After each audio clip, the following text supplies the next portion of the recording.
आज हम बात करेंगे एक ऐसी बीमारी पर जिसके नाम मात्र से ही लोग घबरा जाते हैं और ये बीमारी है कैंसर की। परंतु इससे घबराने की आवश्यकता नहीं है, जरूरत है जागरूकता की। यदि इसे समय रहते पहचाना जाए और सही उपचार लिया जाए तो जीवन को फिर से नया मोड़ दिया जा सकता है। इसी बीमारी पर विस्तार से चर्चा करने के लिए आज हमारे साथ स्टूडियो में मौजूद हैं cancer surgeon doctor Sandeep Gupta, जो कि आचार्य विभागाध्यक्ष हैं कैंसर सर्जरी विभाग, Acharya Tulsi regional cancer centre, PBM hospital Bikaner में। डॉक्टर संदीप, आपका स्टूडियो में बहुत बहुत स्वागत है। नमस्कार, धन्यवाद। डॉक्टर साहब, कैंसर का नाम सुनते ही मरीज कुछ घबरा से जाते हैं और परिवार के मन में भी भय बैठ जाता है यदि हमें इस बीमारी का पता लगता है तो, और समाज में भी कैंसर को लेकर कई प्रकार की भ्रांतियां फैली हुई है। तो यदि आप श्रोताओं को सबसे पहले सरल भाषा में समझाएं कि कैंसर आखिर है क्या और ये शरीर में कैसे विकसित होता है। कैंसर एक ऐसी बीमारी है जिसमें हमारे जो शरीर के जो सेल्स हैं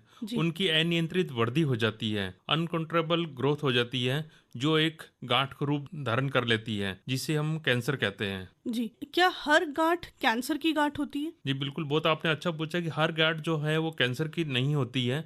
नॉर्मली तो हमारे शरीर में जो गांठें होती है ज़्यादातर सामान्य गांठें होती हैं, लेकिन कुछ एक गांठें ऐसी होती हैं जो हम देखते हैं कि जिसमें लक्षण नहीं आते या जो अचानक तेजी से बढ़ जाती हैं जी, या जिसमें ऐसा माने वृद्धि हो जाती है, वो एक कैंसर की गांठ मानी जाती है। यानी कि वो कैंसर की गांठ हो सकती है। तो क्या कोई भी गांठ यदि हमें शरीर में महसूस हो तो क्या हमें उससे घबराना चाहिए? जी बिल्कुल, हमें इससे बिल्कुल ही घबराना नहीं चाहिए। या हमारे शरीर में जो भी कुछ एबनॉर्मलिटी हो रही है या शरीर में कोई गांठ बन रही है या शरीर में ऐसा कोई चेंजेज हो रहे हैं जो नॉर्मल से हटके हैं, तो हमें उसकी तुरंत जांच करानी चाहिए, चिकित्सक की सलाह लेनी चाहिए और उसका उचित इलाज कराना चाहिए।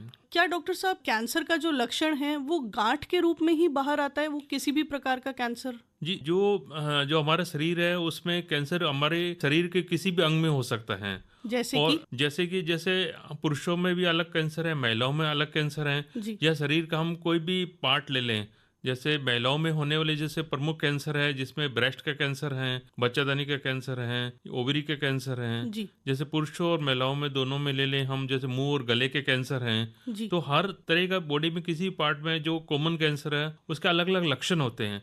हमें उन लक्षणों को पहचानना चाहिए और उसके बारे में हमें जांच करानी चाहिए। जी, यानी कि शरीर के किसी भी अंग के अंदर अगर कैंसरस ग्रोथ होती है तो उसके अलग अलग सिम्टम्स जो हैं वो बॉडी में नजर आते हैं। कोई भी असामान्य लक्षण हमें अगर नजर आए तो हम जरूर डॉक्टर के पास जाएं और चिकित्सक परामर्श लें। जी, हमें इसके प्रमुख लक्षणों को पहचानना चाहिए। जो कैंसर के जो कॉमन लक्षण हैं, जैसे कि आपने पहले कहा गांठ के रूप में, या शरीर में कोई भी गांठ हो रही है, या हमारी जो हमारी दिनचर्या में कोई बदलाव आ रहा है, या फिर मल मूत्र की सामान्य आदतों में बदलाव आ रहे हैं, या कोई लेडीज में कोई अनकंट्रोलेबल कोई ब्लीडिंग हो रही है, या पीरियड्स आ रहे हैं उनके बीच में ब्लीडिंग हो रही है, या मासिक धर्म बंद होने के बाद में ब्लीडिंग हो रही है, या लंबे समय तक कोई भी खांसी है जो ठीक नहीं हो रही है, या शरीर में कोई भी मस्से तिल ऐसे हैं जो ठीक नहीं हो रही है, या घाव ठीक नहीं हो रहा है, या हमारा वजन निरंतर गिरता जा रहा है, वजन कम हो रहा है, भूख नहीं लग रही है, तो हमें कुछ ऐसे लक्षण हैं जिनको नजरअंदाज नहीं करना चाहिए और उसकी जांच करानी चाहिए। बिल्कुल, ये कुछ ऐसे कॉमन सिम्टम्स हो सकते हैं जो कि शायद कैंसर रूप में पनप रहे हों। भारत में हम देख रहे हैं कि आजकल हमारे आस पड़ोस में या फिर आम मतलब हमारे फैमिली में, फ्रेंड्स में हम लोग देखते हैं कि दिनों दिन कैंसर के मामले बढ़ते जा रहे हैं। इसके पीछे कोई मुख्य कारण है इन दिनों? क्या जीवन शैली में बदलाव या खान पान में बदलाव कैंसर को और ज्यादा बढ़ा रहा है? बिल्कुल, जैसे कि अपन देख रहे हैं कि जैसे जैसे अवेयरनेस बढ़ रही है और हम देख रहे हैं कि इस तरह के जो कैंसर के केसेस है वो काफ़ी बढ़ते जा रहे हैं, जिसके मल्टीपल कारण हैं। या कैंसर जो बढ़ रहा है उसका देखा जाए कि एनवायरनमेंट में चेंज हो रहे हैं, या हमारे जो पोल्यूशन है वो बढ़ता जा रहा है, या हमारी जो खान पान की आदतें हैं उसमें बदलाव हो रहे हैं, या हम जो फूड का सेवन कर रहे हैं, या फिर कुछ केमिकल्स का यूज़ कर रहे हैं, या पेस्टिसाइड्स का यूज़ हो रहे हैं, तो उसके कारण नंबर ऑफ केसेस दिन प्रतिदिन बढ़ते जा रहे हैं। जी, यानी कि एक्सटर्नल फैक्टर्स, एनवायरमेंटल फैक्टर्स और जीवन शैली में बदलाव, ये सभी एक साथ मिलकर इस बीमारी को के जनक हो सकते हैं, बढ़ावा दे रहे हैं। डॉक्टर साहब, एक प्रश्न हमारे मन में उठता है कि क्या हम ही इसके लिए दोषी हैं या फिर कई बार ये हमारे हाथ की बात भी नहीं होती और कैंसरस जो सेल्स हैं, जो अनकंट्रोल्ड ग्रोथ होती है सेल्स की, वो होनी शुरू हो जाती है। तो इसके पीछे क्या कारण है?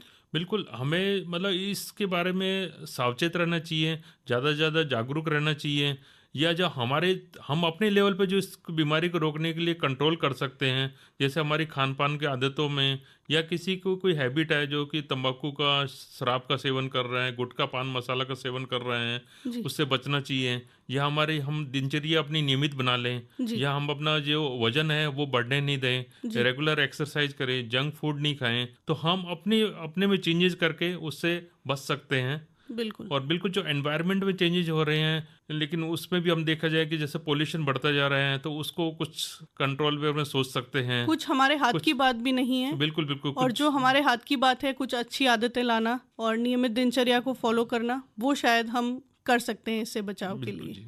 ये तो हमारे हाथ की बात चाहे ना हो, लेकिन डॉक्टर साहब, नियमित जांच और स्क्रीनिंग करवाना, ये हम अपनी तरफ से एक एफर्ट कर सकते हैं जिससे कि हमें समय रहते इस बीमारी को पहचानने में मदद मिल सके। क्या ये संभव है? बिल्कुल बिल्कुल, अभी जैसे सरकार के द्वारा भी कई तरह के जो प्रोग्राम है, स्क्रीनिंग प्रोग्राम चलाए जा रहे हैं। जो हमारी सरकार है, भारत सरकार है, वो अवेयरनेस पे, स्क्रीनिंग प्रोग्राम पे अभी ज़्यादा से ज़्यादा जोर दे रही है, ताकि हम इसका अर्ली स्टेज में पता लगा सकें।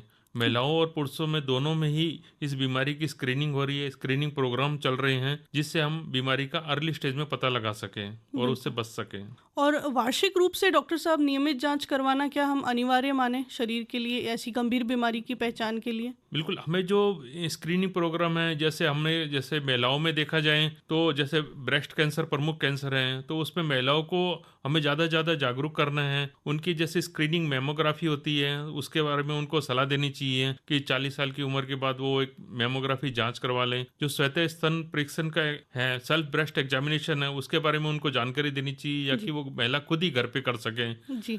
या उसकी जैसे ओरल स्क्रीनिंग है, तो ओरल में भी जो है मुंह में देख सकते हैं कुछ मसूड़ों में या मुंह में कोई बदलाव नहीं हो रहा है, या हम अपनी एग्जामिनेशन करा सकते हैं, बिल्कुल। तो उसके बारे में हम जल्दी स्टेज में पता लगा सकते हैं इस चीज़ का। बिल्कुल, सेल्फ एग्जामिनेशन और स्क्रीनिंग की मदद से हम इस बीमारी को बहुत ही जल्दी स्तर के ऊपर पहचान सकते हैं। आपने बात की सरकार कई प्रयास कर रही है, अभी फिलहाल में सरकार द्वारा कौन से कैंपेन्स और अवेयरनेस प्रोग्राम्स चलाए जा रहे हैं जिससे कि आम जनता को लाभ मिलता है?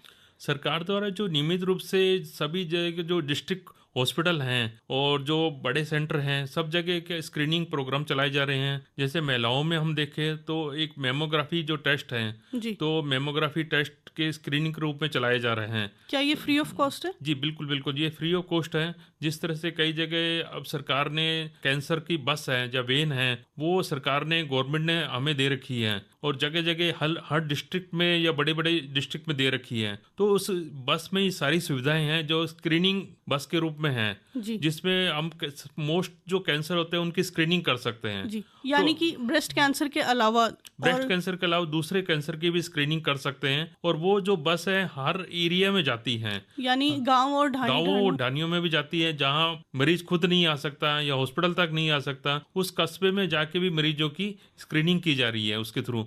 तो बस में ही वो सारी सुविधाएं हैं, जिससे हम मतलब कोई भी कॉमन आदमी जिसमें कुछ भी एबनॉर्मलिटी लग रही है या लक्षण लग रहे हैं, या उस पॉपुलेशन की उसकी स्क्रीनिंग हो रही है, तो इससे काफ़ी सबको फायदा हो रहा है। और ये बहुत ही अच्छी बात है कि इतने सारे लोग तो शायद अस्पताल तक नहीं पहुंच सके, लेकिन सरकार जो है वो वैन के माध्यम से और ऐसी सुविधाओं के माध्यम से लोगों तक, जनता तक पहुंच रही है। डॉक्टर साहब, हम देखते हैं समाज में कैंसर को लेकर बड़ी भ्रांतियां रहती हैं, स्पेशली महिलाओं में एक दोष, मतलब खुद को दोष देने जैसी भावना आ जाती है कि हमें ये ब्रेस्ट कैंसर हो गया तो अब ये कैसे दूर होगा, या ये इस तरीके की जो परेशानियां हैं, इसके लिए आप पेशेंट्स को या आम जनता को क्या सलाह देना चाहेंगे कि वो इससे घबराए नहीं? बिल्कुल, हमें इस रोग के बारे में ज़्यादा से ज़्यादा जागरूकता फैलानी चाहिए, और इससे जो जुड़ी हुई भ्रांति है, मिथ है, तथ्य, उनको दूर करना चाहिए। अब ये बीमारी कोई जैसे नाइलाज बीमारी नहीं रह गई है। अगर इसको हम अर्ली स्टेज में जैसे इसको पकड़ ले, डायग्नोसिस कर लें, तो हम पूर्णतः इसको क्योर भी कर सकते हैं और मरीज अपना जीवन यापन सुगम कर सकता है। और महिलाओं को जो जैसे ब्रेस्ट कैंसर है, जो कॉमन कैंसर माना गया, या स्तन में कोई भी गांठ होनी, उनको बिल्कुल भी घबराना नहीं चाहिए, शर्माना नहीं चाहिए, इस चीज को छुपाना नहीं चाहिए, और जल्दी जल्दी उसको दिखा के इलाज कराना चाहिए,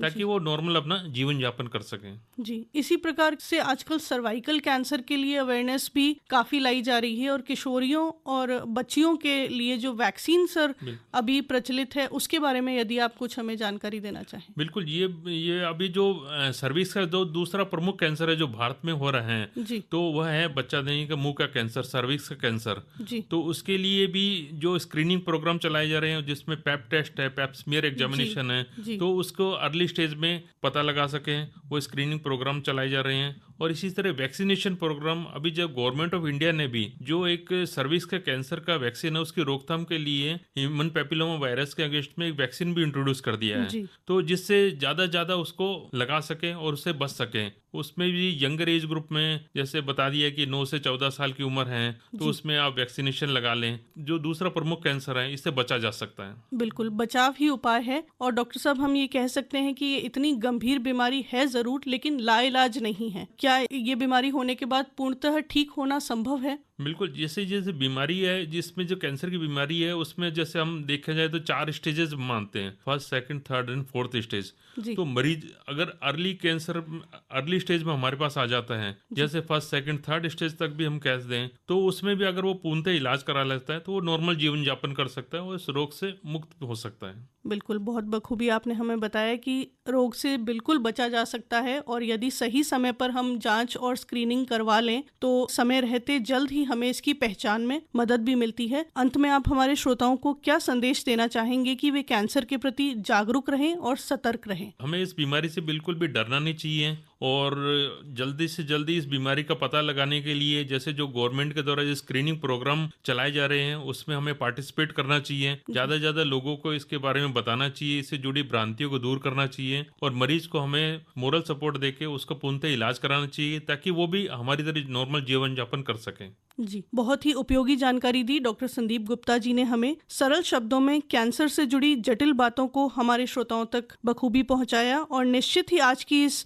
चर्चा से हमें ये संदेश स्पष्ट हुआ है कि कैंसर का डर नहीं, उसकी जानकारी जरूरी है और समय पर जांच, सही जीवन शैली और सकारात्मक सोच ही कैंसर से बचाव की सबसे बड़ी कुंजी है। आप सभी से आग्रह है कि अपने स्वास्थ्य के प्रति जागरूक रहें, नियमित जांच करवाते रहें। डॉक्टर संदीप गुप्ता जी, आप स्टूडियो में आए, आपने इतनी महत्वपूर्ण जानकारी हमसे साझा करी, इसके लिए बहुत बहुत धन्यवाद। धन्यवाद।